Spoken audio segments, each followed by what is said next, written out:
Les animaux sauvages gardent toujours, à nos yeux, une part de mystère. Certains ont une réputation peu flatteuse. Magiciens et sorcières en ont fait des esprits maléfiques. Mais la réalité contredit ces croyances. Filmés en pleine nature, sans artifice, ces animaux mal famés ou mal aimés sont simplement magnifiques.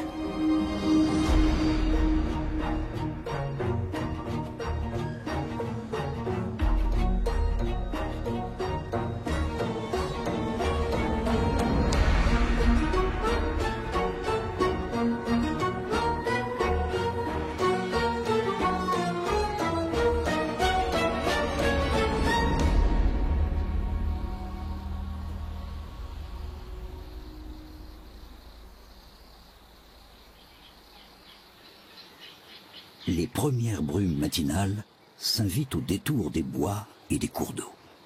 L'automne ne va pas tarder.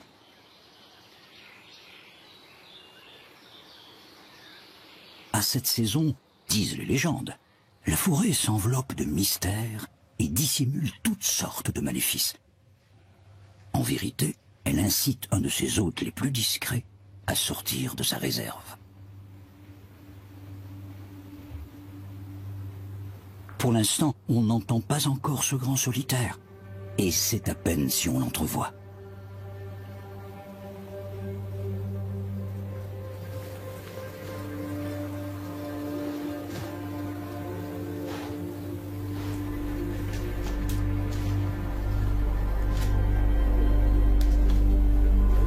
C'est sa couronne majestueuse qui révèle sa présence, et qui le rend aussi imposant.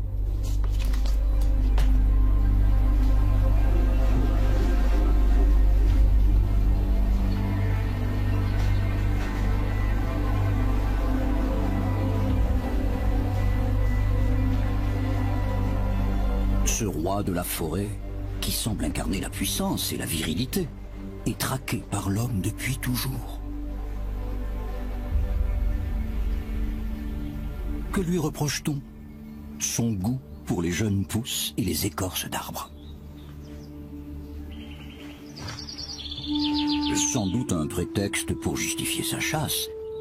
Sa ramure, il est vrai, fait un magnifique trophée. Elle a longtemps orné les emblèmes des souverains, qui d'ailleurs se réservaient le privilège de l'abattre.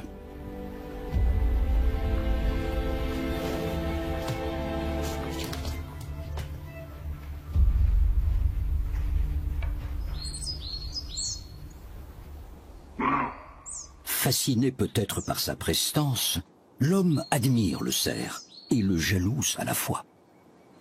D'où les nombreuses légendes qui lui attribuent tantôt des pouvoirs démoniaques, tantôt des vertus enviables.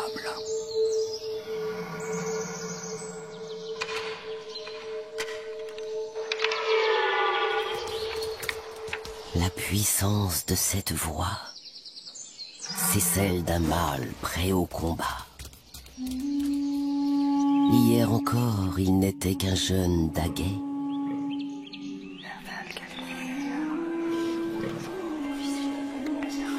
Le voici, devenu roi de cette forêt, un roi portant couronne.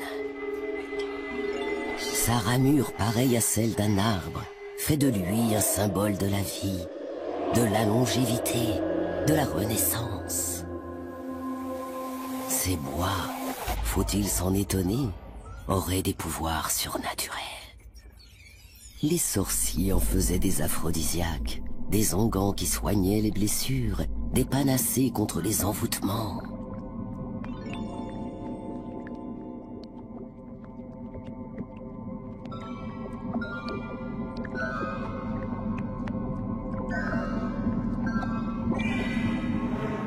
Mais voici une autre figure. Le cerf Furfure, apparu au XIXe siècle dans un traité de démonologie. Furfure le furieux, capable de soulever toutes les légions de l'enfer pour appeler le feu dévastateur à sa rescousse. Il veut vaincre le roi cerf. les forces obscures ont perdu. Furfur retourne à ses ombres, et le roi de la forêt conserve son trône.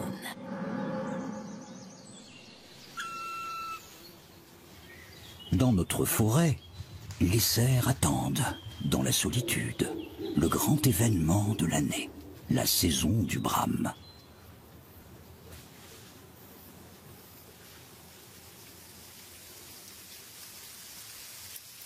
Un autre habitant, solitaire et furtif, s'active dans les futaies, même au plus froid de l'hiver. Généralement, on l'entend bien avant de le voir. Une fois la forêt blanchie par la neige, il est plus facile de le repérer. Son travail le trahit. Au pied de son arbre, les copeaux s'amoncellent. C'est un pic noir.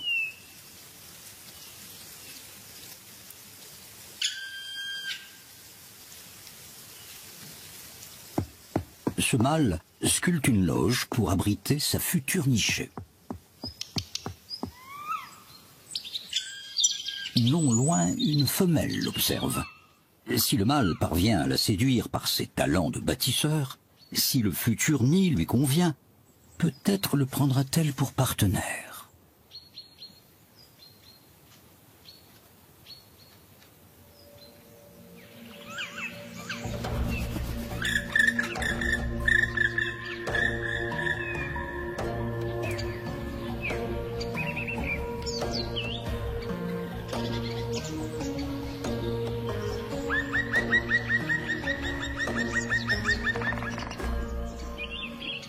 Le mâle a choisi un arbre sain et sec pour éviter les maladies du bois et les infiltrations d'eau de pluie qui compromettraient la survie des oisillons.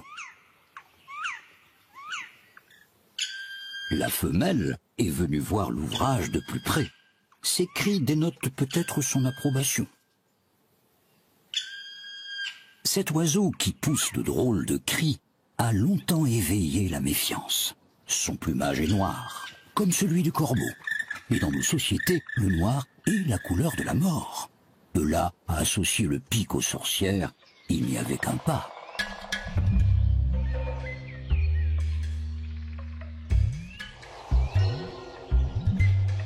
Non seulement il est noir et coiffé d'une calotte rouge sang, mais il est bruyant.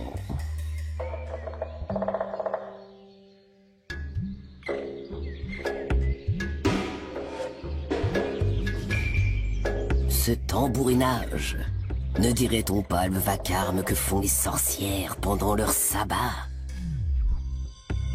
L'une d'elles prit un jour l'aspect d'un pic noir et se mit à hanter certains arbres de la forêt. Un vrai couple de pics voulait-il élire domicile dans un de ces arbres que la sorcière lui jetait un sortilège? Le couple d'oiseaux qui s'est éloigné quelques instants trouve à son retour une bien mauvaise surprise. L'entrée de sa loge est grillagée. Le mâle peut bien tambouriner comme une armée romaine en marche. Impossible de pénétrer dans sa loge. Il lui faut trouver, pour être délivré du mauvais sort, un lys martagon. Un pétale suffit pour faire sauter la grille. Le couple retrouve sa loge. Dans l'imaginaire des hommes, cet oiseau fut tour à tour malfaisant et victime de maléfices, mais toujours un remarquable architecte.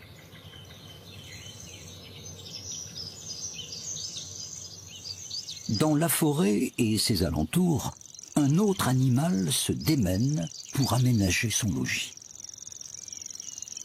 Le chantier est souterrain. Les blaireaux sortent en fin de journée et reprennent leur travail de terrassement.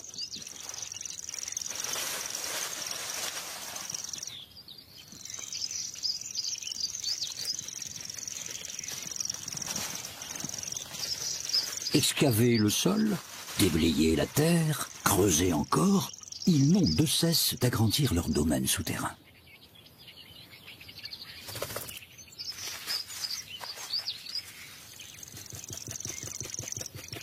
Leur terrier est un labyrinthe remarquablement conçu. Des galeries sur plusieurs étages et aboutissant à 10, 20, parfois même 50 sorties différentes. Souvent, les blaireaux creusent de plus petits terriers qui servent de résidence secondaire.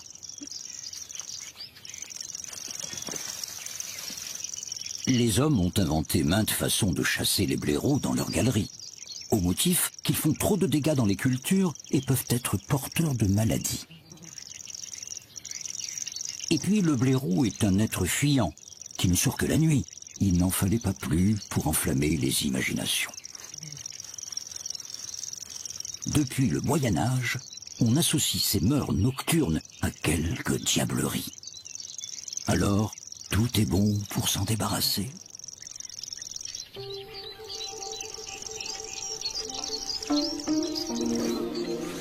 Un curieux grognement. Des empreintes de pattes griffues. Oh, le voilà. Il attendait la nuit pour quitter son terrier, tel un bandit masqué. Il n'est pas seul. Il y a là tout un clan de créatures diaboliques. Pouah! Ils se livrent à d'étranges rituels. Ils empestent. Et ils sont gloutons. Mangent tout ce qui se présente sur leur chemin, végétal ou animal.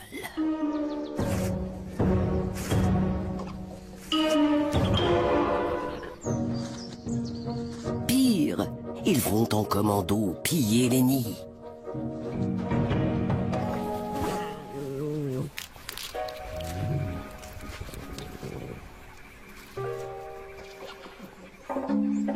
Mais le plus condamnable et le plus inquiétant, c'est ce qu'ils font sous terre. Ils creusent des tunnels pour rejoindre les enfers ou s'adonner à la paresse. Nous aurons la peau de ces sales bêtes, foie de chasseurs, nous allons les embrocher, les enfumer. À coups de griffes et de dents, les bandits s'attaquent aux chiens et cherchent leur issue de secours. Mais nous autres chasseurs, nous les ferons sortir des profondeurs de la terre où ils complotent avec les forces occultes. Avec leur fourrure, nous ferons des bottes. Avec leur graisse, des décoctions contre les rhumatismes. Et c'est ainsi, en leur inventant 1001 défauts, que les hommes ont pris l'habitude de traquer les blaireaux. Heureusement, leur ingénieux travail de terrassier en a sauvé plus d'un, et en sauve encore.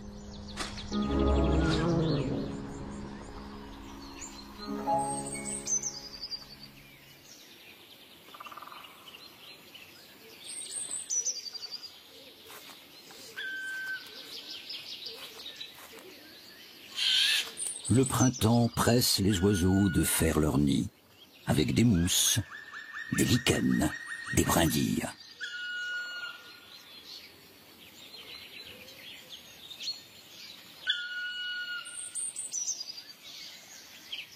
Le pic noir ne se contente pas d'un matelas végétal. Son nid, il le veut solide, profond, sûr. Il le creuse à la force de son bec. Voilà des semaines qu'il est au travail.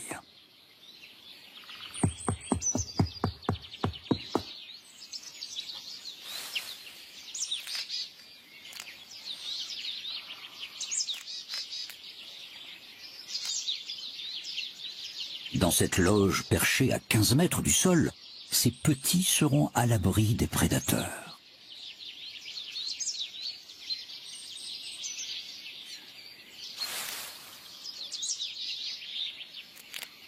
La femelle semble définitivement conquise. Elle restera à proximité du nid jusqu'au jour de l'emménagement. De temps à autre, elle va examiner le chantier de plus près.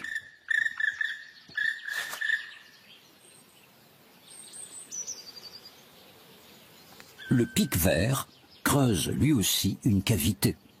Il y revient plusieurs années de suite.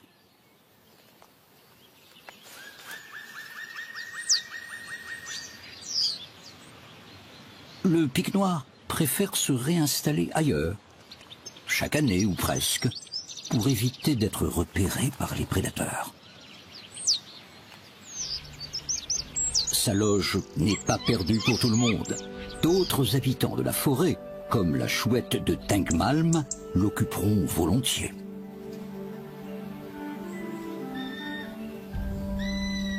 Le pic est ce que l'on appelle une espèce parapluie, un animal dont la niche écologique permet à beaucoup d'autres de vivre ou de se reproduire en toute sécurité. Les écureuils font partie des habitants de la forêt qui profitent des loges abandonnées par le plus grand des pics.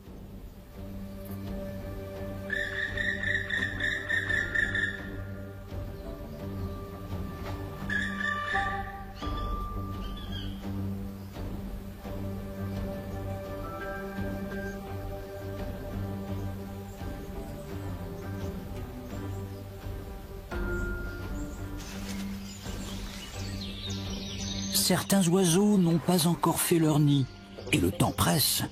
Ils trouveraient commode de squatter cette cavité toute neuve, mais elle est déjà occupée et bien défendue.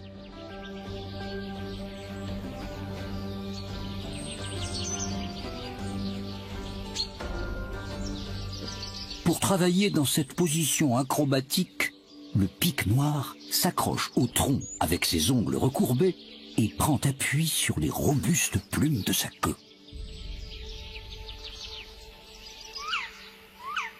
Voilà, le nid est prêt pour accueillir la femelle, et le mâle enfin disponible pour le temps des amours.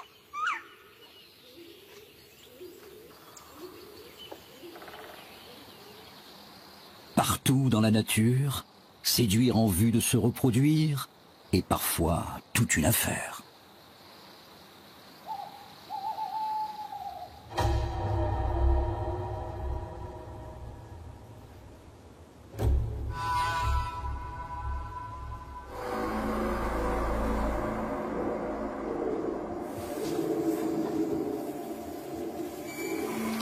À la fin de l'été, après des semaines de solitude, le cerf est prêt pour le grand jeu.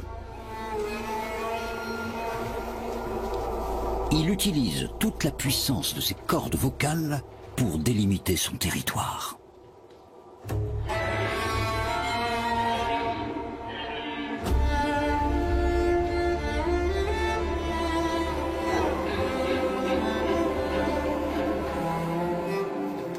Il muse, il renifle l'air pour trouver la piste olfactive des femelles en chaleur.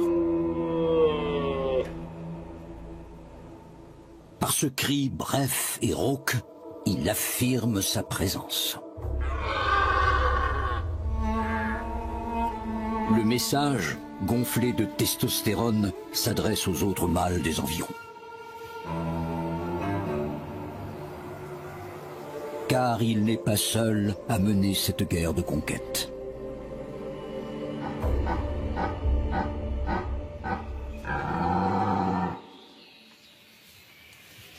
D'autres prétendants sont à l'affût. Chacun est certain d'être bientôt l'élu, le dominant, le glorieux séducteur.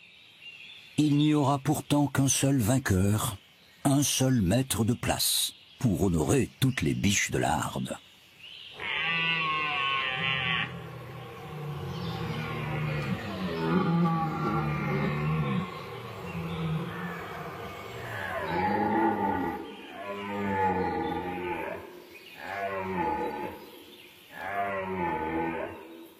Les brames des prétendants se multiplient.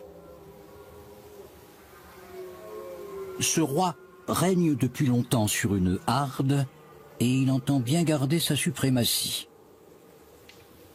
Toutefois, l'heure de la confrontation ne dépend pas de lui. Les biches sont là, paisibles, indifférentes encore aux émois des grands mâles. Pour elles, rien ne presse.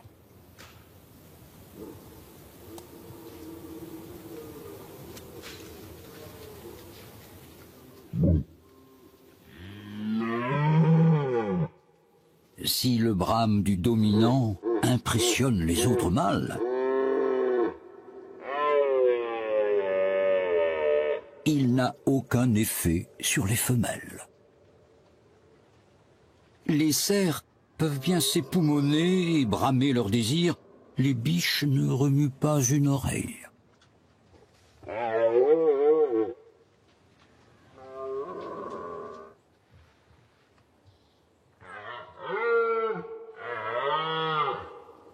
Le temps des amours ne vient que lorsque les femelles sont sexuellement réceptives.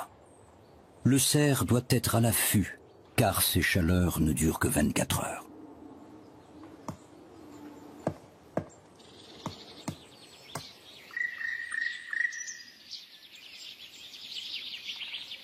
Le cerf brame à l'automne pour revendiquer son territoire. Le pic tambourine au printemps, afin de délimiter le sien.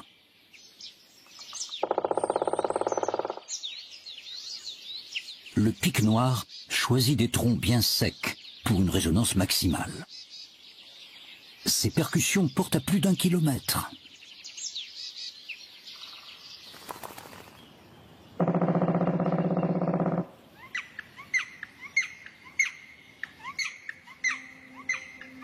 Sous la voûte forestière, la symphonie des oiseaux amoureux monte d'un ton. Les jeux de séduction ont commencé.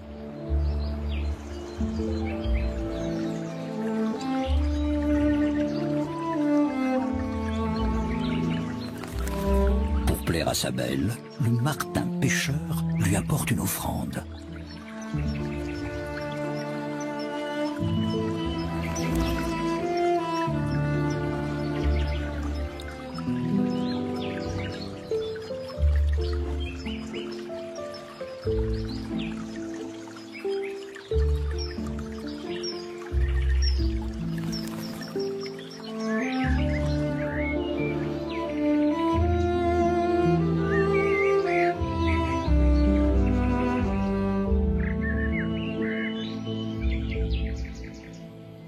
Après avoir tambouriné tant et plus, le pic noir poursuit sa parade. Il a été visiblement convaincant.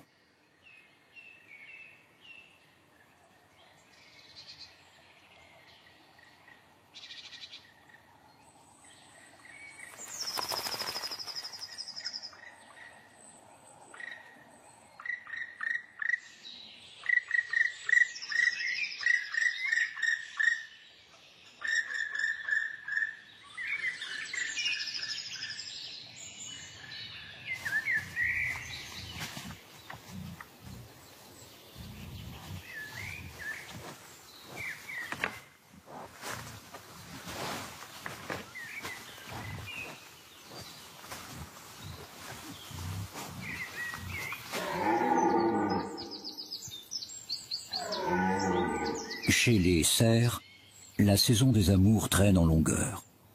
Au milieu de l'automne, ce mâle, taraudé par son désir, attend toujours le bon vouloir des biches.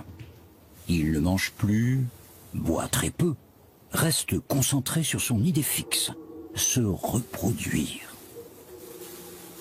Pour calmer ses ardeurs, il laboure la végétation à grands coups d'andouiller. Il est au supplice.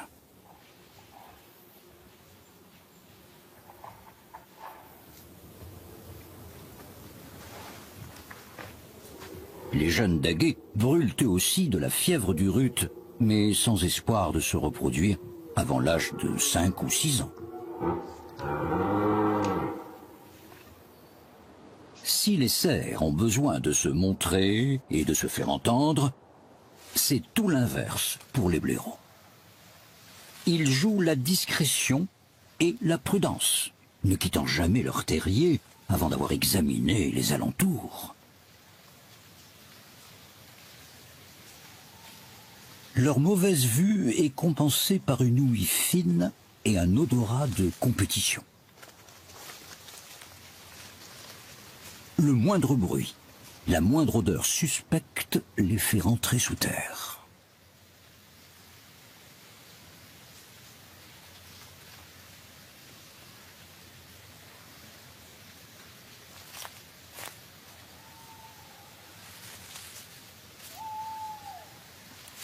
La nuit, tous les dangers sont endormis.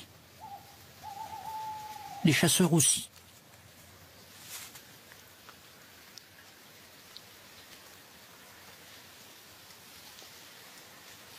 Les blaireaux préfèrent donc sortir au clair de lune pour s'en aller inspecter leur territoire, chasser le ver de terre ou se désaltérer.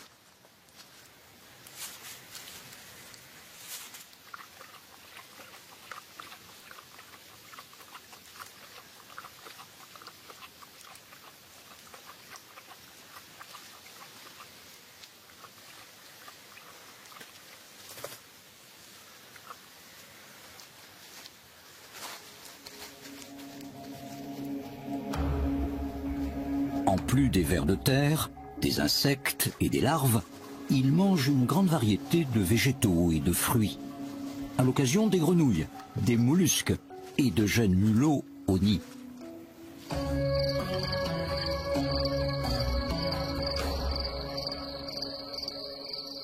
Souvent, les mâles se hasardent dans la plaine avec détermination.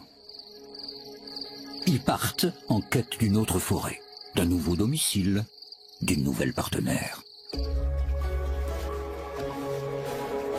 Ce changement d'adresse n'a rien d'une lubie. Il assure le brassage génétique nécessaire pour limiter la consanguinité. Ce mâle a déjà rendu visite à un groupe de blaireaux habitant de l'autre côté de la plaine.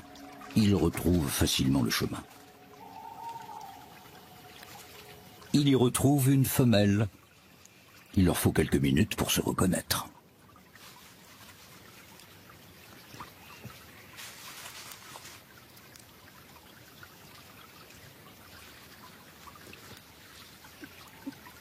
Enfin, la chose est entendue.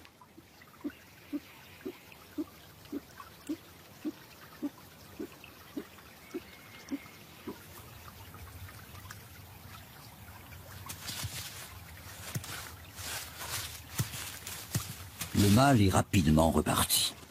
La femelle s'active alors à récolter mousse et feuilles mortes qui serviront à tapisser les chambres souterraines du terrier.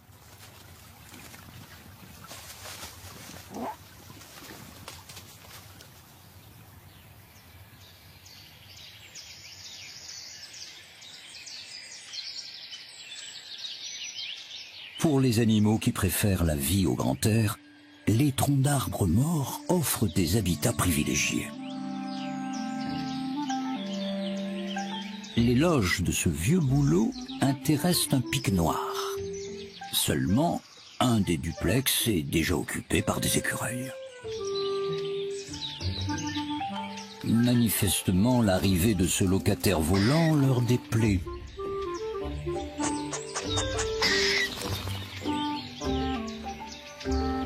Mais s'il n'est pas maléfique, le pic est têtu.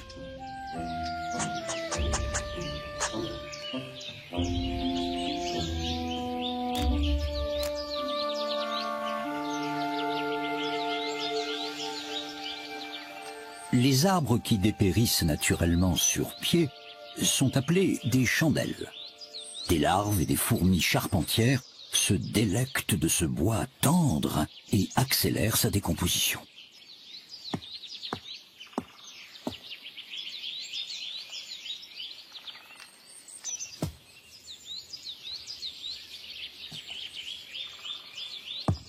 Le pic noir perçoit le moindre mouvement des milliers d'insectes cachés sous l'écorce. De son bec solide, il met à nu les galeries et utilise sa longue langue extensible pour collecter sa nourriture.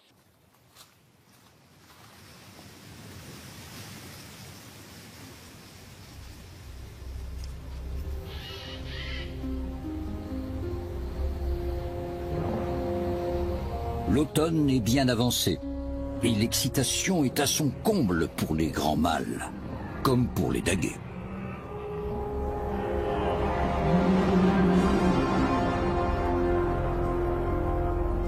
L'odeur des femelles en chaleur s'est propagée à travers la forêt.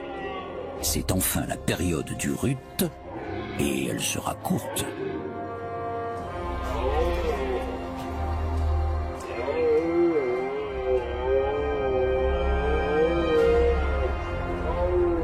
Les brames de défi se multiplient. Mais il n'y aura qu'un seul élu. Les autres sont condamnés à bramer sans jamais saillir, à moins de tricher.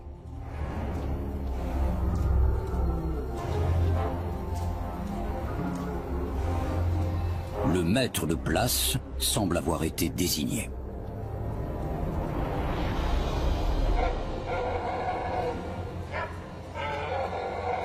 Il parade au milieu de la harde, portant haut et fier son panache. La nature sait ce qu'elle fait. Elle sélectionne le plus fort des mâles pour assurer une descendance aussi solide que possible. Mais il n'a pas encore gagné, car d'autres cerfs convoitent le cheptel.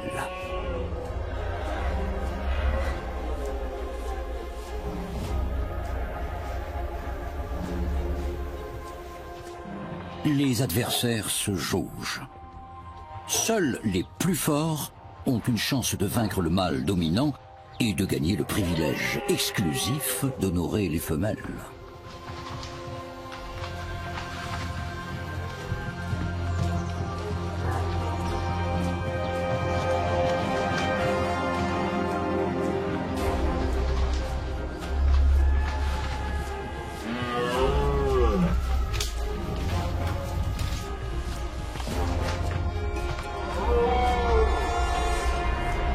Un mâle de même âge et de même puissance lance un défi au dominant et le provoque en duel.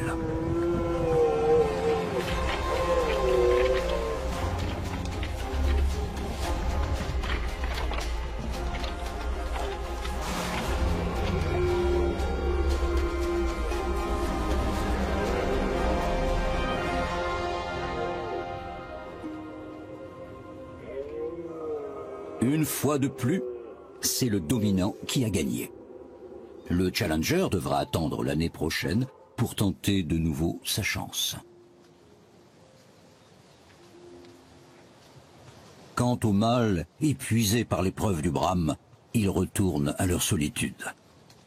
Ils ont perdu beaucoup de poids, mais vont pouvoir recommencer à manger. Et surtout, ils vont dormir. Dormir encore pour se refaire une santé.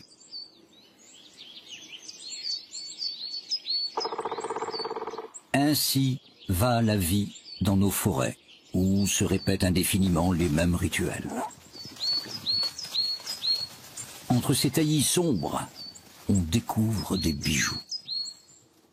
On s'étonne aussi d'y entendre des animaux sans les voir. Ils sont malins comme des lutins, non comme des démons. La forêt est une bonne fée. On peut y entrer sans peur. Elle n'abrite ni troll, ni diable, ni loup affamé. Seulement des créatures à son image, belles et sauvages.